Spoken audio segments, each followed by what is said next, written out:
Hola nuevamente mis queridos amigos. Continuamos en nuestra campaña llamada La Ruta de la Violencia. ¿Cómo prevenir?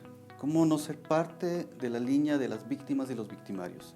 ¿Qué nos predispone a nosotros para ser parte de ese camino? En el primer capítulo analizábamos un poco lo que es el paradigma hacer, tener, ser. Habíamos hablado de que el hacer, tener tenían su lado oscuro, ¿sí? Yo puedo poner como un ejemplo simplificado que al marketing no le conviene que seamos personas felices del todo. Y porque ¿cómo nos podrían entonces vender la idea de que con determinado estilo de vida sí lo seríamos?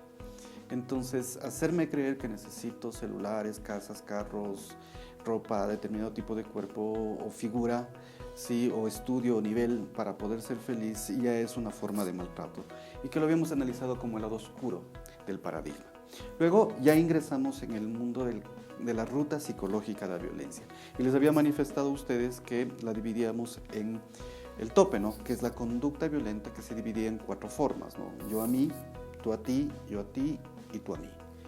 Describimos algunas de las ideas de cómo podrían ser violentas, lo que podríamos llamar violencia. Luego establecíamos la idea de que una conducta es antecedida por una emoción, que es la que la detona, ¿no? Y veíamos que las emociones negativas generaban conductas violentas. Luego vimos que una emoción tiene que tener una creencia que la auspicie.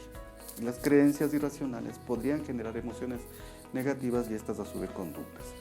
Estas creencias, que les habíamos analizado en el capítulo 2, tienen un origen, ¿no? Que es pensamientos y percepciones que tienen que ver con un entorno. Y hoy vamos a hablar del entorno. ¿Será que sería lo mismo hablar de prevención de la ruta de la violencia en la ciudad de Ambato, que en Siria o que en la ciudad de Guayaquil? Solo quisiera ponerles un ejemplo que cite esto. Estuve dando una conferencia en la ciudad de Guayaquil y se me ocurrió a un grupo de empleados de tipo público, que como les había comentado, estaba en el tema de la campaña, ¿no? Entonces se me ocurre contarles una historia con la intención de sensibilizar, ¿no? Una técnica que se aplica mucho en materia de conferencias, los conferencistas, que es captar la atención a través de una historia que sea un poco difícil, que de alguna manera apalanque, decimos nosotros, una emoción y poder sensibilizar a la comunidad. En ese momento hablaba de un par de chicos que estaban tomando, 2 buenos amigos de muchos años, y en medio de las copas vienen, copas van, empieza el uno pues a arengar con el otro diciéndole ¿por qué la tratas mal a una chica? ¿Por qué no te comportas bien? Y el otro se justificaba, pero el otro le insistía en que es un canalla, no.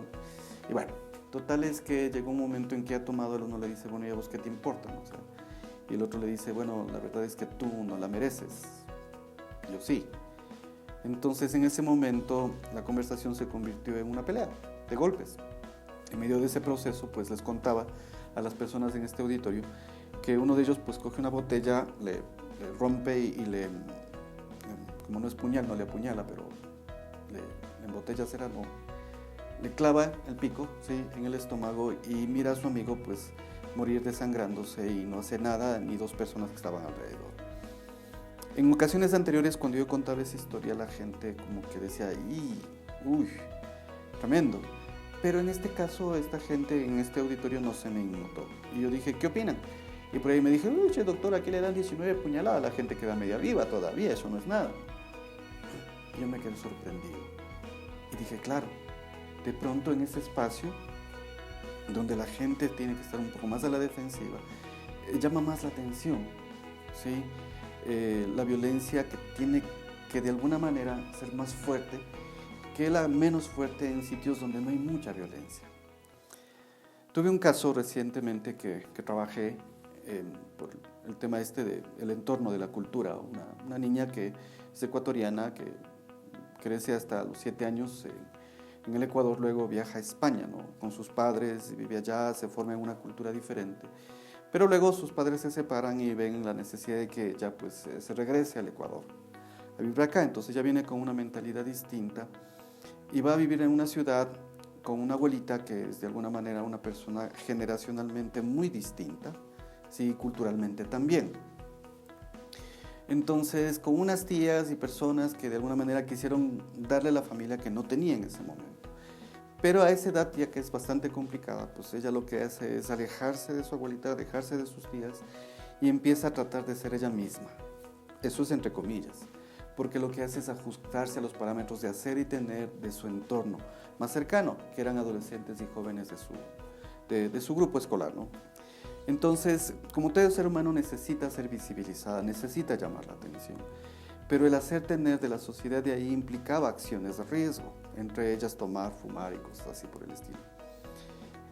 De las formas en las que muchas personas, para entrar en el mundo de la manipulación, sin darse cuenta, utilizan para ser populares, es juntarse a las personas populares. Entonces, uno de los chicos más populares de ahí, pues, era la puerta de entrada para que ella sea popular. Pero eso implicaba que empiece a asumir los hábitos y las conductas de él. A la larga, esto conllevó a que ella inicie su vida sexual de manera muy precoz y que no sea tan regular también esta vida sexual. Es decir, existían cosas como sex chat, videos, packs y cosas así por el estilo. En algún momento ella ya llegó inclusive a grabar videos con este muchacho donde ella tenía acciones bastante comprometedoras de su sexualidad. Ok, ella cumplió 15, 16 años, empezó un poco a asumir ya cierta madurez, cierto conocimiento y ya no quiso ser parte de ese mundo. Es como que se cansó, como que se dio cuenta de lo vacío, lo frugal que es. Pero entonces este chico, que siempre fue como 5 años mayor que ella, le dijo: no, tú no te vas a salir de aquí, o sea, tú eres mía, eres un objeto que, más o menos algo así, no es algo que yo he construido, tú no serías nadie sin mí, y si te vas yo publico estos videos a todo el mundo y te hago pedazos. Entonces la chica vivió 2 años, lo que llamaríamos chantaje, ¿no? Hasta cuando un día ella estaba en el colegio ya casi por graduarse y ¡pap!, les llegó los videos a ella y a muchas personas, incluyendo su familia. Tuvimos suerte que la chica ese día, cuando se fue a un puente, no se suicidó. ¿Qué está pasando con el entorno? ¿De qué está hecho la gente? ¿Qué les hace pensar a nuestros papás, por ejemplo, que somos buenos y sacamos buenas notas? Cuando en el fondo ellos saben que en el mundo y en la vida real no vamos a necesitar notas, sino cualidades. Y que a veces por una nota no pueden arruinar una cualidad nuestra. Tenemos un entorno con el paradigma ser, tener, ser, que de alguna manera es agresivo, es violento y está jugándonos en contra. En el mundo profesional, el entorno te exige ciertas cosas, como por ejemplo masterado, PhD, doctorado.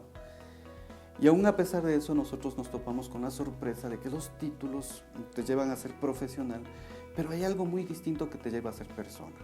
Y resulta que la persona que ya es profesional, pero está en la ruta de la violencia y tiene conductas, creencias, emociones negativas, le resulta difícil ser persona. Sobre este campo, en el siguiente capítulo ahondaremos un poquito más sobre la idea de lo que es entorno, modelos y cultura. Muchas gracias.